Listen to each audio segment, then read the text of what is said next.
guys, it's Donna with Resale Tips and Tales, and today I bring you my September sales. So September was actually a really great month for me because I had so many items to list from my 100-pound box from thredUP. And to be honest with you, a lot of my sales were from that box. But I'd like to do my own video on that separately, so stay tuned for that because I want to give you an update on what all sold in that 100-pound box so you can be on the lookout for those brands. But today I thought I would pick out sales from September that had nothing to do with that box because like I said, I'm going to do a separate video for that. But I have enough other things that I wanted to share with you guys. Be on the lookout, some bolos, so that you kind of see what you should be looking for when you're out in the thrift stores or if you're sourcing online or whatnot, and so you kind of know what items you want to pick up. These are kind of some unique items with some great profits that I wanted to share with you guys. So we're not going to dilly-dally. Let's go ahead and jump in so I can share with you guys my sales. All right, so the first item here, this is an Ed Hardy stationery kit. It looks like that they did a collaboration with Lisa Frank, which was kind of neat, I thought. So I picked this up. I have had this for 2 years. I've been sitting on this for quite a while. I guess I thought that it would sell a whole lot better with Lisa Frank and Ed Hardy in the title, but apparently not. But I only paid $3 for this, and I eventually did sell it for $12. But I thought it was really unique. That's why I wanted to share it with you guys today. This next item is actually 2 items, and one of these is from my 100-pound box, but it's a bundle. I don't do a lot of bundles on Poshmark for some reason, but this was a bundle. So somebody bought both this Free People Intimately Purple Floral Dress, which I did get from the 100-pound box from thredUP, and also this, it's called Talco. I think it's an Italian or European brand type slip dress. I thought it was so unique. This came out of my thredUP fun box. If you haven't seen these videos, I'm gonna link them throughout the videos here so that you can go back and take a look at them. But the bundle itself, let's see here, I paid, the average price for the 100-pound box with the items was $3.75. The average price for the fun box items was $3. So for $6.75, I sold this for $48, the bundle, which is amazing. So I kind of averaged it out for $24 a piece.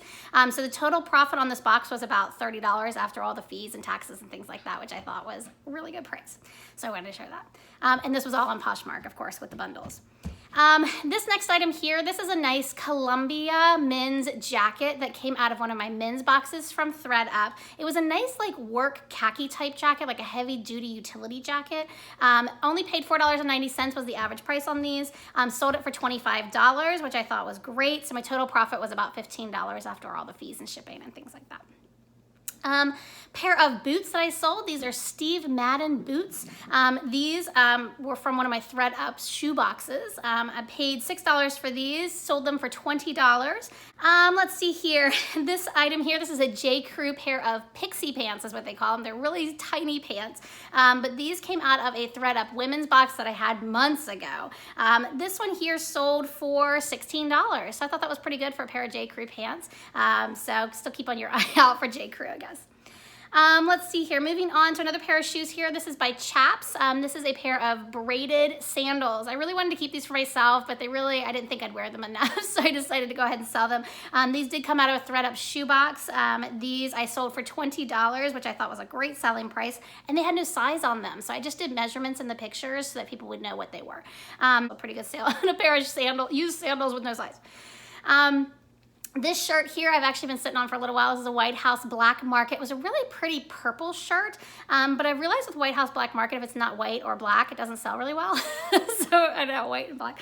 But it's a really cute shirt. It was in great condition. But this I paid $2.38 for at a thrift store, and I sold it for $18.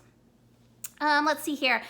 So this dress I thought would sell so fast because it's J. Jill, which is a decent brand, and it's 100% cashmere. So I thought this is gonna fly out of my store. Well, it hasn't. It's been sitting there since before all the coronavirus stuff. So I picked this up in a thrift store, I think the beginning of March. I paid $7.99 for it, which is a little bit high, but I thought this is a really cute dress. This though, I ended up finally selling it for $40. So it wasn't the price point I thought I was gonna get for it, but still $40 was still a really good sale, I thought. Let's see here, moving on. This pair of shoes I've been sitting on forever. How long have I had these? 2019, so a year. But I bought these with a similar pair with blue bottoms. These have an orange bottom. They're by Hush Puppies, but it's a nice men's dress shoe. They're just unique because they have the bright colors on the bottom. I still have the blue pair if you're interested. But these, I did pay a lot for these. I paid $10 because again, I thought they were unique and I thought that they would sell fast, but I've been sitting on them for a while. But I did end up selling these for $38.50. All right, so another pair of unique sandals. These were a used pair of Vince Camuto sandals that I got in my recent thread up shoebox. So these were kind of like, they were in decent shape, but I didn't think I would sell them for much. But these I ended up selling for $18, and I sold these on Mercari. This was my only sale, I think, this month on Mercari. So I always put my shoes on Mercari because I feel like those sell really well on Mercari. Okay, so the next item is this really nice Michael Kors watch that I happened to get out of my thredUP fun box. I loved my thredUP fun box. I had an amazing time doing that box. I'll leave the link right here for you guys to go back and see it. But this was a really cool watch. I didn't know what it was at first because it had this really long band on it, which was kind of funny. I thought it was maybe a choker, which is kind of funny. But it ended up being this really stylish wrap watch. So you wrap the band around your wrist a couple of times. So I don't know. I was just amazed that this was even in my box. But for this item here, let's see here, only paid $3 was the average price, and I ended up selling it for $45. So I thought that was an amazing sale. So I ended up with a profit of $35. So my two favorite sales that I sold this month. So this is a really unique bracelet. I was at a Salvation Army last year, and right in the display box, if you haven't seen my videos, I always talk about when you're standing in line, make sure you're looking around you, because some of my best sales come from the display box or from little cubbies that are right near the checkout center. So don't waste that time. Make sure you're still looking. So this zebra print bracelet stuck out to me, and I was like, this is so unique, and it was in such a great quality that I decided to go ahead and pick it up. So this I only paid $1.50 for too. The spring was a little broken on it. It was just loose, but it still worked as a bracelet. Ended up selling this for $29. Again, I sat on it for a very long time. This is by Kenneth J. Lane. I had never heard of that brand before, but apparently it's a really nice jewelry company. So keep your eye out for this. And then my last favorite sale, this came out of my plus size Jomar box. This is a new with tags. The brand is Romans, which again, I haven't heard of before because I'm kind of new to plus size market, but I'm learning very quickly that plus size sells. But this was a beautiful glittery purple gown. It even had a jacket that went with it, almost like Mother of the Bride. I think that's how I marketed it. But it was just a beautiful dress in a plus size. The average price for this was only $3.13, and I ended up selling it for $65. So I was really, really happy with my return on my investment on that. So that's really all the extra sales that I had in September. I mean, there's a whole bunch of bread and butter stuff in here, but I don't want to bore you today. I wanted to pick out the best sales I possibly could. And like I said, be on the lookout. Hopefully this week I'll release the video for the 100-pound follow-up, so you kind of see what my month update is, what I've sold, how much money I've made on my box. So make sure you stay tuned for that video. If this is your first time tuning in, thank you so much for joining us today. Please make sure, remember to like the videos, make sure that you subscribe to the channel, click the bell so you know when the next ones are coming out. Also, make sure you leave below in the comment section, what was your favorite sale in September? I'd love to hear from my viewers as well so that we can all learn from each other. All right, guys, until next time, happy selling.